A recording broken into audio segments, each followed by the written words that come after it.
Suicídio, canibalismo e assassinato. Tudo isso em uma história só.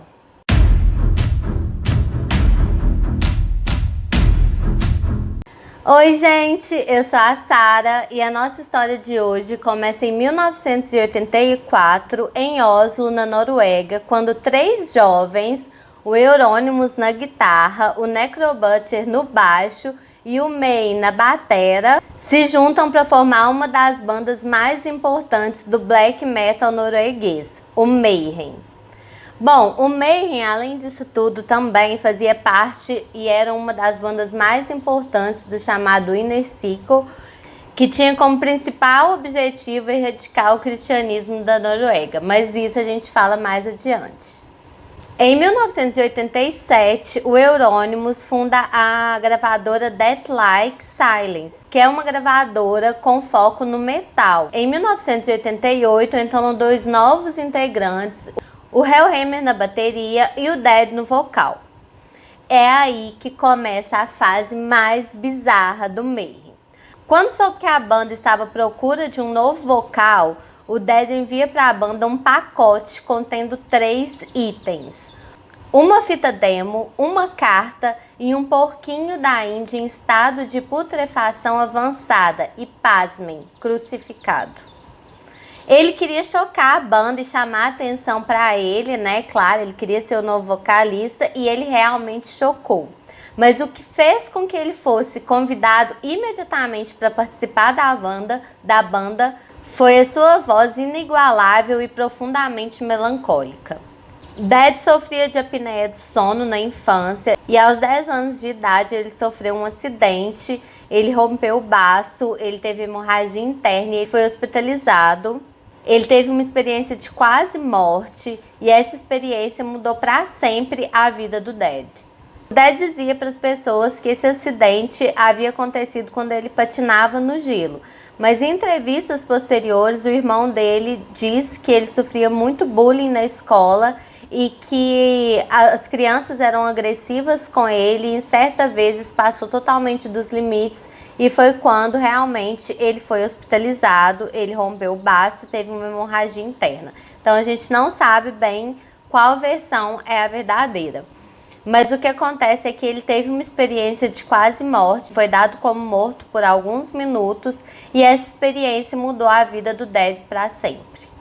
Sua obsessão pela morte se tornou tão grande que ele fazia questão de demonstrar isso na forma de agir, de falar e de se vestir, e até mesmo de se maquiar. Inclusive, ele é considerado o primeiro artista black metal a usar a pintura facial Corpse Paint, que hoje é um símbolo do black. A obsessão do Dead era tão grande pela morte que eu vou ler o que o baterista dizia sobre ele. Antes dos shows, Dead enterrava as suas roupas para que pudessem começar a apodrecer e obter aquele cheiro grave. Ele era um cadáver em palco. Uma vez ele até mesmo nos pediu para enterrá-lo no solo. Ele queria que sua pele se tornasse o mais pálida possível. Além disso, Dead carregava uma bolsa com o cadáver de um corvo para ele poder sentir o cheiro da morte. Acredita-se que o Dead sofria de um transtorno dissociativo extremamente raro. Acredita-se que ele sofria da síndrome de Cotard, conhecida popularmente como síndrome do cadáver ambulante. E realmente o Dead era assim, ele era um cadáver ambulante e ele queria parecer um cadáver ambulante. O Dead chegou a dizer em entrevistas que a vida não passava de um sonho e o real paraíso estava apenas ao alcance do verdadeiro óbito. Além disso, o Dead era um cara performático, então durante os shows ele se cortava, ele praticava automutilação. Inclusive uma vez ele foi hospitalizado porque ele sangrou muito, né, com risco de mais uma hemorragia. Além disso, a banda passou a colocar cabeças de porcos e ovelhas empaladas em estacas na frente do palco, tudo isso para chocar bastante os fãs. Eles queriam criar aquela atmosfera sinistra e bizarra que dava até mesmo um certo medo. Gente, tudo isso elevou o nome da banda dentro do cenário do metal extremo. Nessa época, as bandas até mesmo disputavam para ver qual era mais bizarra que a outra. Já em 1991, a banda se fecha na cabana da família do Euronymous para trabalhar no novo disco. E no dia 8 de abril de 1991, sozinho na cabana, o Dead perfura os pulsos profundamente, ele corta a garganta e dá um tiro de escopeta contra a própria cabeça. Ele deixa apenas um bilhete dizendo: "Me desculpem pelo sangue". Ele tinha 22 anos na época. Euronymous é quem encontra o corpo do ex-companheiro de banda morto na sala e reza a lenda que ele teria comido um pedaço da massa encefálica do amigo. Além disso, ele teria usado pedaços do crânio para fazer colares e dado a membros da banda que ele considerava dignos de receber um presente tão macabro como esse. Bom, isso a gente não sabe com certeza, mas o que a gente sabe é que ele saiu da cabana, foi até a cidade mais próxima, comprou uma Polaroid e começou a fotografar o corpo do amigo. Ele fotografou toda a cena do suicídio e, inclusive, uma dessas fotos se tornou capa posterior do Mayhem. Gente, isso é muito bizarro.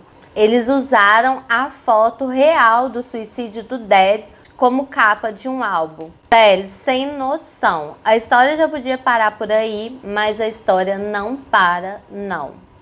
Em 1991, depois do suicídio do Dead, o Euronymous abre uma loja, a Helvet, que significa inferno, que é uma loja de discos voltada especificamente para o público do black metal, para quem curtia esse som, para quem era de bandas. Então lá se tornou o ponto de encontro dessa galera. Inclusive o selo do Euronymous que eu comentei com vocês no início passou a ser nos fundos da loja. Além disso, no porão da loja, os membros do chamado Inner Circle se encontravam, bebiam, riam, conversavam, ouviam músicas e lá, dizem, eles tramavam os incêndios das igrejas, né? Porque nessa época, entre 91 e 92, mais de 52 igrejas foram queimadas na Noruega, 52 igrejas cristãs, e mais de 15 mil túmulos foram profanados. E tudo isso foi atribuído a membros do black metal. Em 1993, a banda passa por mais uma formação e entram 3 novos integrantes. O Snorre na segunda guitarra, o Attila no vocal e o Varg Vikernes no baixo. Gente, é aí que o pau começa a quebrar real. O Varg Vikernes é um multi-instrumentalista, ele é fundador do projeto Burzum, que é uma banda onde ele toca todos os instrumentos e ele canta. Então é uma banda de um homem só. Inclusive, ele e o Euronymous se conheceram por causa dessa banda, né? O selo do Euronymous lançou 2 CDs do Burzum. O Varg chegou até mesmo a morar nos fundos da loja. Mas o que parecia uma amizade, na verdade, se transformou numa rivalidade louca. Tem muitas teorias de por que essa possível amizade se transformou nessa rivalidade tão extrema. Mas acredita-se que o Varg acabou por desestabilizar o reinado do Euronymous dentro do cenário, né? A partir do momento que o Varg entra, o Inner Circle também se divide em 2 vertentes, ligada ao satanismo, liderada por Euronymous, e outra pagã, liderada por Varg. Isso gerou disputas de poder dentro do cenário, além de provocações, multas, questões financeiras também, entre outras coisas. Foram vários ingredientes que culminaram na morte de mais um integrante da banda. O Varg estava morando em Perg, não sei se é assim que se pronuncia, e na época o Snorre estava morando com ele. O Varg recebeu uma carta do Euronymous dizendo que precisavam ter uma conversa sobre questões contratuais. Acredita-se que é a respeito do Burzum. O Varg diz que a carta amigável soou para ele muito estranho, já que eles, né, não eram mais amigos. Mas ele diz que ok, ele vai até lá, então ele chama o Snorre para ir com ele. Eles fazem uma viagem de 500 quilômetros até Oslo, né? E chegando lá, o Snorre fica no carro e o Varg sobe. Acontece que o Varg tinha ficado sabendo de uma conspiração do Euronymous para capturá-lo, torturá-lo, matá-lo e filmar tudo. Então ele já foi para esse encontro acreditando que se tratava mesmo de uma emboscada. Então ele leva consigo 2 faquinhas, do tamanho de um canivete, mas não dobráveis. Bom, então quando ele chega no apartamento, ele diz que confronta o Eurônimo sobre esse plano. O Eurônimo então dá um chute nele, parte para cima dele e tenta correr para a cozinha para, quem sabe, pegar uma faca. O Varg não deixa, ele saca a faca dele e começa a esfaquear o ex-companheiro de banda. O Eurônimo consegue fugir do apartamento, ele até mesmo passa pelo Snork e decide não se comprometer, nem se envolver e corre pro carro e fica lá dentro. O Eurônimo corre, cai e o Varg termina tudo dando uma facada no ex-companheiro de banda. Ao todo foram 23 facadas, foram 16 nas costas, 5 no ombro e 2 na cabeça. O Eurônimo foi assassinado no dia 10 de agosto de 1993 e ele tinha 25 anos na época. Virkens tinha 21 anos quando cometeu o assassinato. Bom, agora vamos para o julgamento. O Snorre pegou 8 anos como cúmplice, o Varg Virkens pegou 21 anos por homicídio e incendiar 3 templos. 21 anos é a pena máxima na Noruega, então ele pegou a pena máxima que ele podia pegar. Desses 21 anos, ele cumpriu 16, ele saiu em 2009. Em 2010, ele se casou com a Marie. Em 2013, o casal foi preso, acusado de planejar um massacre, mas solto logo depois. Hoje eles vivem na França, em uma fazenda, com os 3 filhos. Hoje o Varg Virkens tem um YouTube, ele conversa com seus fãs através do YouTube. Varg é um dos artistas mais influentes do black metal e símbolo de ideais como supremacia branca. Já o Mayhem continua na ativa, tentando deixar esse passado bizarro e totalmente sombrio para trás. A título de curiosidade, o Necrobutcher disse que só não matou o Eurônimos porque o Varg chegou antes dele. Outra curiosidade é a respeito do CD Mysterious Don Satanás, considerado uma das obras-primas do black metal. Ele acaba sendo ofuscado por ser o único CD em que vítima e assassino tocam e cantam juntos. Outra curiosidade é que em 2018 saiu o filme Lord of Chaos, que foi baseado no livro que também chama Lord of Chaos, que é baseado na história da banda.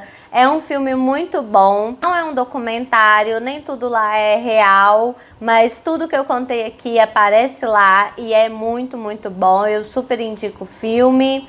E é isso, gente. Espero que vocês tenham gostado. Esse não é um caso tão conhecido, mas é um caso que eu fiquei muito chocada quando eu fiquei sabendo e acho ele um dos casos mais bizarros que eu conheço. Aí, se você chegou até aqui, comenta, me fala o que vocês acharam do vídeo, o que vocês acharam da história. Me indiquem outras histórias para contar. É isso, um beijo, se inscrevam e até mais.